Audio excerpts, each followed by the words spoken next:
পদ্মা নদীর মাঝির নৌকা।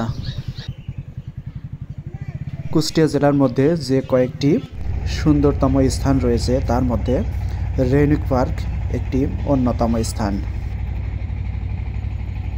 কুষ্টিয়া শহরটি মূলত পক্ষে পদ্মা নদীর তীরে অবস্থিত, আর এই রেইনিক পার্কটি হলো পদ্মা নদীর তীরে একটি অসাধারণ দৃশ্য সমৃদ্ধ স্থান।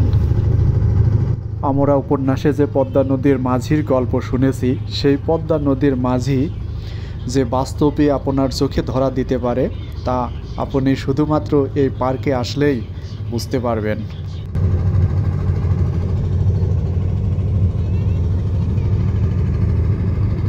বিভিন্ন পার্কে যেমন বিভিন্ন প্রকার স্থাপনা থাকে, তবে এখানে তেমন কোনো স্থাপনা না থাকলেও এর প্রাকৃতিক সৌন্দর্য এতটাই মনোরম যে আপনার মনকে শান্ত করবেই।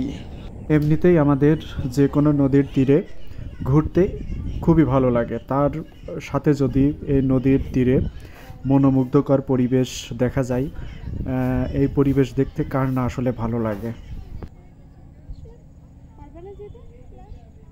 আমরা অনেক সময় অনেক দূরে কাশফুলের বাগানে ঘুরতে যাই, তবে এখানে আসলে আপনার কাশফুলের যে বাগানে ঘোরার যে আনন্দ বা কাশফুল ছেঁড়ার যে আনন্দ, সেই আনন্দটা উপভোগ এখানে অবশ্যই করতে পারবেন, কারণ এখানে প্রচুর পরিমাণে কাশফুলের বাগানও রয়েছে।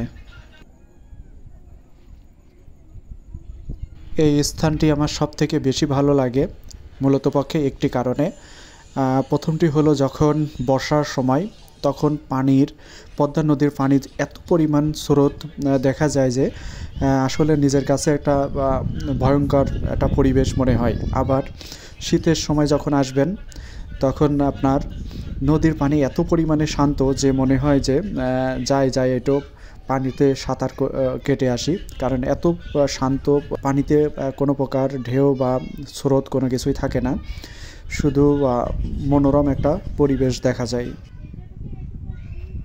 পদ্মা নদীর মাঝেও যে ছোট ছোট চর জেগে উঠতে পারে, এই স্থানটিতে আসলেই এই ছোট ছোট চরগুলোও দেখা যায়।